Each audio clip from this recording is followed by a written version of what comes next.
Cette initiative est novatrice dans le sens où elle correspond à un redimensionnement cardinal, au sens propre du terme, des relations internationales. Donc cette initiative correspond à ce qu'est la politique étrangère du Maroc. Une politique à 360 degrés, ou une diplomatie agile visant à éviter les problèmes avec chacun de ses voisins. Ça ne veut pas dire que les voisins ont la même logique, et notamment les voisins orientaux. Le roi du Maroc a lancé cette initiative avec la certitude qu'il fallait que le continent africain se positionne sur le très long terme. C'est pour ça que l'initiative s'appelle Façade Atlantique 2030.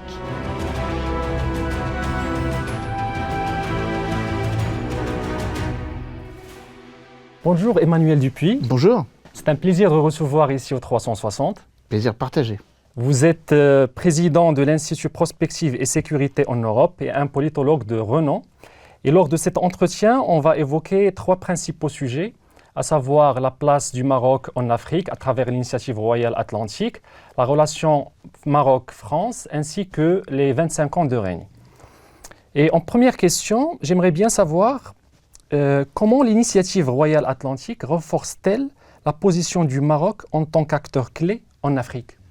Écoutez, déjà, c'est une initiative bienvenue. Elle est novatrice dans le sens où un certain nombre de pays se posaient la question de leur appartenance à des communautés économiques régionales qui ont été créées en 1991 à Abuja avec l'initiative de fédérer les États africains vers une unité africaine qui, on le sait, a mis beaucoup plus de temps que ce qui était attendu, puisque le Maroc n'est revenu que à partir du 1er janvier 2017, rappelant ce qu'a été l'initiative rêvée par le grand-père de l'actuel roi, Mohamed V, à l'occasion de la conférence de Casablanca en 1961, où il appelait à l'unité de tous les États africains.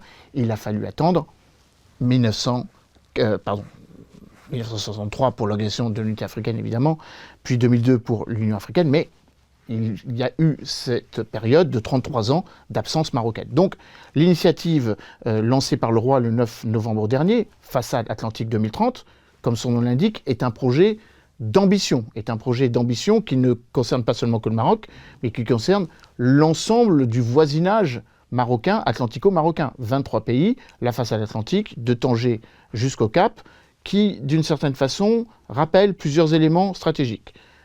L'importance du lien transatlantique. On a beaucoup focalisé sur la stabilité euro-atlantique ou transatlantique nord. 9 avril 1949 est créée l'organisation du traité de l'Atlantique Nord avec la charte qui initie l'OTAN pour sécuriser les 2 rives occidentales et donc orientale, que nous sommes, pays européens, de l'Atlantique. Par contre, on ne pense pas à l'Atlantique Sud, où on estime que l'Atlantique Sud étant encore sous le joug colonial, puisque nous sommes évidemment entre 1949, avant les processus de décolonisation à partir des années 60, il fallait donc trouver une alternative ou une logique de similitude stratégique, et cet Atlantique Sud en est un exemple. Deuxième élément, quand le roi propose cette initiative, il a en tête un élément très important que les pays africains regardent avec beaucoup d'attention, mais c'est plus que d'attention, un peu avec un sentiment d'inquiétude, qui est évidemment la réalité selon laquelle, sur les 44 pays qui n'ont pas de rivage, donc les pays enclavés, 16 sont africains. Et donc il faut impérativement, pour le développement des populations, pour assurer la symétrie du développement économique, désenclaver un certain nombre de pays.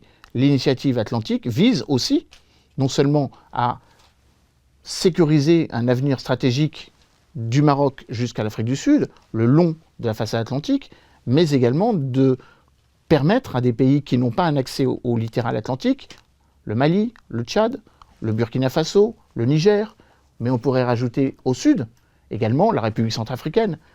Alors, il y a aussi le Rwanda, il y a aussi le Burundi, mais c'est là l'autre façade, la façade de l'océan Indien, dans une logique d'une dimension africaine de l'Indo-Pacifisme. Donc, pour résumer mon propos et répondre à votre question, cette initiative est novatrice dans le sens où elle correspond à un redimensionnement cardinal, au sens propre du terme, des relations internationales. On évoque beaucoup le Sud global. Auparavant, ça s'appelait les coopérations Sud-Sud. Il n'y a pas de Sud global comme il n'y a pas d'Occident globalisé non plus. Il y a des différences d'approche, des démocraties libérales, des pays qui sont entrés dans l'émergence, des pays qui ont vocation à y rentrer et des pays qui malheureusement connaissent des crises et évidemment des crises successives, la crise migratoire, la crise démographique, la crise environnementale et la crise sécuritaire, liée évidemment à l'enquistement des groupes armés terroristes, particulièrement au Sahel. Donc cette initiative correspond, je crois, à ce qu'est la politique étrangère du Maroc. Une politique à 360 degrés, une politique ou une diplomatie agile visant à éviter les problèmes avec chacun de ses voisins, donc zéro problème avec aucun de ses voisins. Ça ne veut pas dire que les voisins ont la même logique, et notamment les voisins orientaux, où le voisin oriental est peut-être un peu le voisin méridional, en tout cas par rapport aux frontières marocaines. Donc cette initiative correspond aussi à une logique qui veut qu'une coopération intra-africaine vienne compléter une coopération intracontinentale. Parce que cette initiative atlantique ne s'arrête pas à Tanger. Elle va tout le long de la façade atlantique vers le nord de l'Europe, avec la nécessité d'œuvrer à créer une zone de libre-échange mutuellement bénéfique entre l'Europe occidentale, l'Afrique occidentale, l'Afrique centrale, l'Afrique australe, dans une interdépendance vertueuse.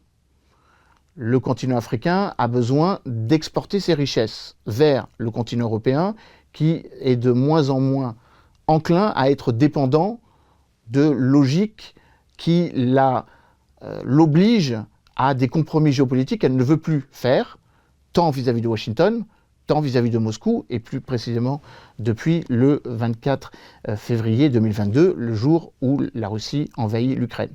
Donc cette façade atlantique vient aussi conforter l'idée d'une stratégie maritime, une stratégie halieutique. Le Maroc a décidé à l'horizon 2030 de multiplier par 2 le nombre de ses passagers, des navires touristiques.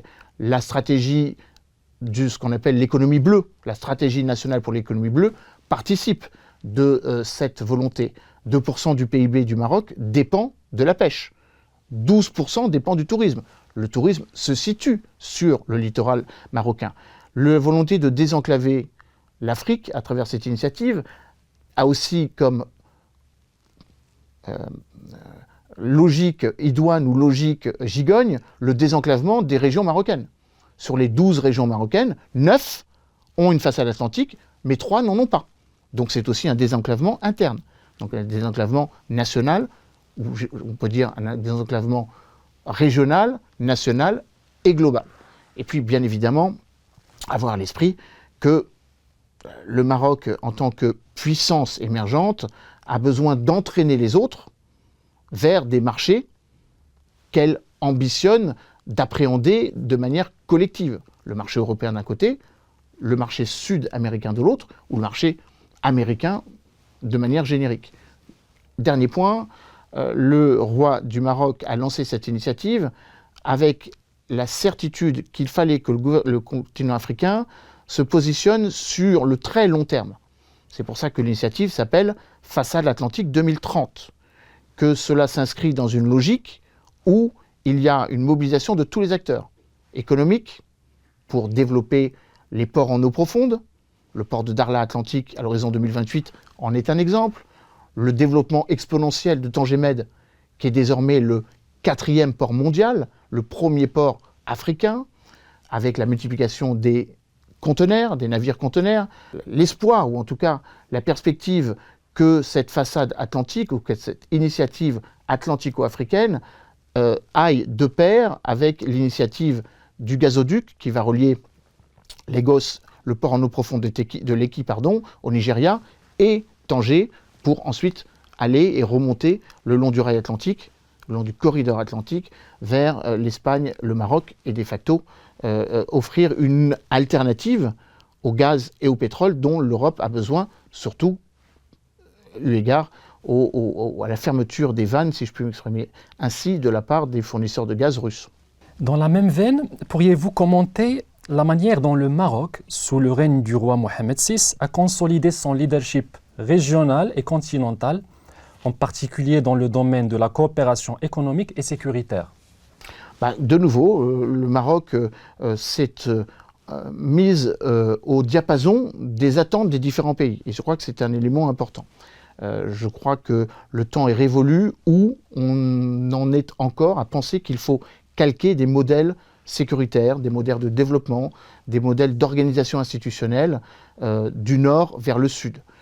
L'Union africaine a sa propre dynamique, sa propre logique, qui n'a pas besoin, je le cite, de singer l'Union européenne. Même si, peu ou prou, à partir de 1963, où est créée l'Organisation de l'Unité africaine, puis 2002, le sommet de Durban, où l'UA se transforme en Union africaine, il y a évidemment une vocation à trouver des interactions ou trouver des alter-ego. L'Union européenne et l'Union africaine collaborent, puisque il s'est tenu il y a 2 ans de cela le 6e sommet Union européenne-Union africaine qui se tiendra de nouveau l'année prochaine. Donc, bien évidemment, la stratégie, encore une fois, multidimensionnelle, multidirectionnelle du Maroc, visant à engager des relations avec des pays qui désormais perçoivent la position marocaine comme une position qui est mutuellement bénéfique ou bénéficiaire. Il y a aujourd'hui, à l'heure où nous parlons, 84% des États de la planète qui reconnaissent la marocanité du Sahara. 100 sur les 192 pays que constituent les Nations Unies ont décidé de ne pas reconnaître la soi-disant République arabe sahraoui démocratique. Donc il y a une évolution sur le continent africain, périphérique au continent africain, de l'autre côté de l'Atlantique, les États Caraïbes, les États du Sud global, les États asiatiques également, dans une logique où le développement du Maroc, le modèle de développement, le nouveau modèle de développement, celui que l'ancien ambassadeur du Maroc en France, désormais ministre de l'Éducation, Cheikh Ben Moussa, a porté à l'horizon de 2030 avec l'intégration du Maroc dans le système économique mondial, la valorisation de la chaîne de production marocaine, la numérisation de son économie, et la digitalisation et évidemment une économie moins carbonée qui tendrait vers une économie plus durable. Tout cela participe d'une capacité d'attraction vis-à-vis d'autres pays, et notamment les pays africains, qui voient dans le Maroc un partenaire d'autant plus important. À l'heure où nous parlons, à Accra se tient un sommet ministériel de l'Union africaine où il est question de cela. Une question d'une sorte de, autorisez-moi cette expression anglaise, de pooling and sharing. Ce que font un certain nombre de pays doit bénéficier à ceux qui la soutiennent. La capacité à porter l'unité africaine est désormais non seulement politique, elle est économique, avec la mise en place depuis le 1er janvier 2021 de la zone continentale de libre-échange, qui va booster, doper le commerce intra-africain, qui va augmenter de 1% le PIB des États africains, en se basant sur ceux qui sont déjà dans le top 10 des économies africaines, le Maroc étant, selon les classements, le dernier classement de Forbes, entre la 5e, 6e ou 7e position. Donc tout cela va entraîner une dynamique, et la politique étrangère menée par Nasser Bourita conforte l'idée que le Maroc peut servir de facilitateur, de médiateur, avec cette capacité, comme je le disais, de modélisation ou d'entraînement. Je n'ai pas évoqué la question sécuritaire. Aussi, et peut-être même encore plus dans ces temps perturbés, où un certain nombre de voisins du Maroc sont en train de séquencer autrement leur destin démocratique, ou tout simplement en train de se départir des organisations auxquelles ils appartenaient. Le Mali, le Niger et le Tchad ne font plus partie ou estiment ne plus faire partie de la communauté des États, communauté économique des États d'Afrique de l'Ouest, que par ailleurs d'ailleurs le Maroc a eu raison de vouloir intégrer en 2017 également. Bref, toute une reconfiguration qui fait que le Maroc peut aider au désenclavement politique, sécuritaire de ces pays, ne pas les laisser, nonobstant le fait qu'ils aient choisi une voie adémocratique avec les coups d'État militaires en 2020 au Mali, en 2022 au Burkina Faso et l'été dernier, en juillet 2023 au Niger. Bref, participer d'une volonté de servir de médiateur. Ce fut le cas lors de la réunion à Marrakech en novembre dernier, où les 3 ministres des Affaires étrangères des 3 pays cités, plus le Tchad, ont répondu à l'appel de Nasser Bourita pour essayer de créer du lien, pour ne pas dire des opportunités de formation, d'entraînement, d'équipement, parce que la situation est dramatique et elle continue à mettre en péril la vie des citoyens sahéliens. Et de ce point de vue, la responsabilité du Maroc, au même titre que la responsabilité des pays du nord du Sahel, est déterminante pour aider à trouver une solution, d'autant plus que la présence occidentale est désormais un peu remise en cause, pour ne pas dire repoussée.